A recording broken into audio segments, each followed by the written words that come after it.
Previously on 5 Points of Articulation. If you thought the Batmobile was small, it's got nothing on this. Look, I know that I'm beating a dead horse, but this line really needed to be 4-inch scale. And the only reason that I can imagine that it isn't is because that's the scale that Spin Master does, and McFarlane's license doesn't allow it. So much for that theory. Welcome to 5 Points of Articulation, where I review action figures and then articulate 5 points to help you decide if you want to add that figure to your collection. The 5 points I discuss are packaging, presentation, posability, playability, and price. I'm Jason, and if you enjoy my content, please like, share, subscribe, do all the YouTube rigmarole.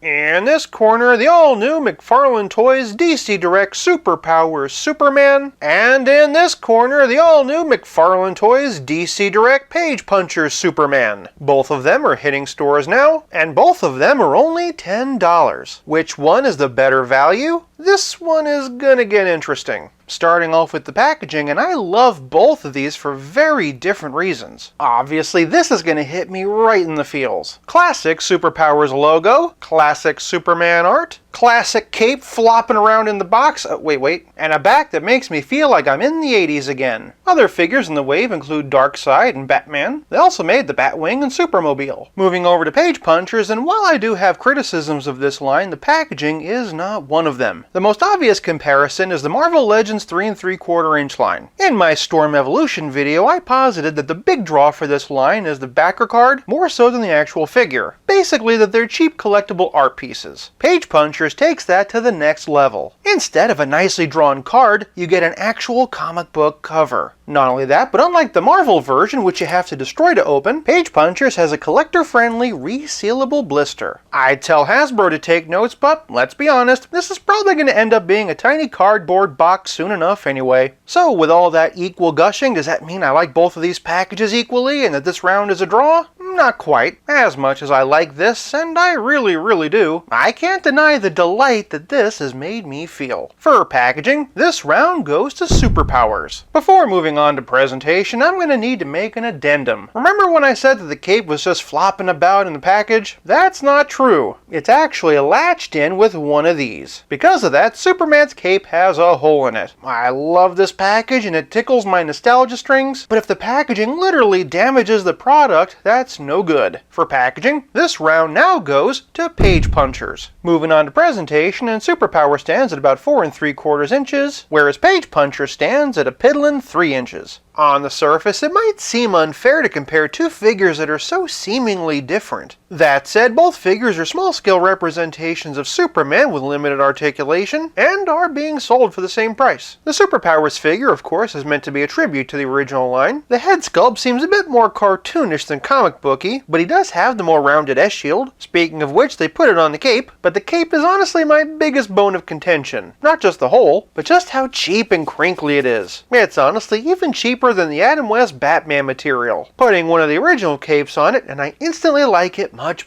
better. That said, I am pretty happy that they went with the original C-clip design. Interestingly enough, the longer I look at this Superman, the less it reminds me of Superpowers, and the more it reminds me of a different figure. The DC Comics Superhero Superman by Toy Biz. The abs, for example, are a lot more similar. The legs being closer together is also a lot more similar. There is also the lack of peg holes in the feet. Both of them have pins in the knees, whereas the Superpower figures were pinless, and overall, he just seems closer to the proportions of the Toy Biz. This is a new line, so I do want to cut it some slack, but hopefully McFarlane Toys can improve on this, and especially this, as the series continues. Moving over to the Page Punchers, and I have to admit just how impressed I am. There's an incredible amount of detail in this figure despite its diminutive size. To be honest, I much prefer this head to the one on top of the Superpowers figure, and that's hardly surprising because it's essentially a shrunk down version of this. You can tell by the chest and the S-shield. I do think it's fascinating that they didn't use the Rebirth figure to make the Rebirth figure, but given that I do like this one better, I'm not exactly complaining. If I was going to complain about anything, it would be the size. These Page Punchers are so tiny that there are no other figures you can put them with, so unfortunately, they're in a Justice League of their own. While the Superpowers figure does do an excellent job of emulating the aesthetic of the original, I am genuinely impressed with the level and crispness of the sculpted and painted detail of the Page Puncher. For presentation, this round goes to Page Punchers. Moving on to posability, and both of these have intentionally limited articulation, and I'm going to take that into account. From the top, and both figures have a swivel in the neck. I